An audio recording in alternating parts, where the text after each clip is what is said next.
Welcome back to part 3 of my 3-part series where I help you figure out when your sourdough is done bulk fermenting. Part 1 was physical cues, part 2 was temperature, and this part is going to be time. Now I've left this part for last because this is the most variable way to tell when your dough is done bulk fermenting, but this is the way that you'll notice most recipes are written.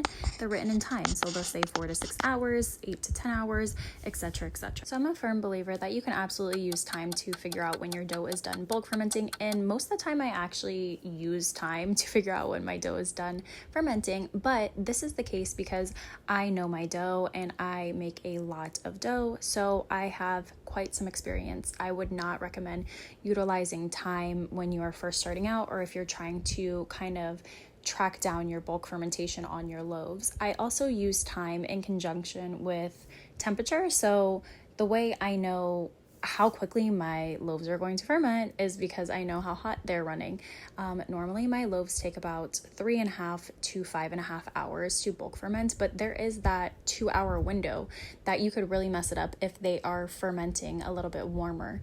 Also, if my recipe calls for a higher hydration loaf, those are going to ferment a lot quicker, and I always keep that in mind when I am watching the percentage rise and things like that. So basically, if you're going to utilize time to determine when bulk fermentation is done, you'll want to use some other things to help you.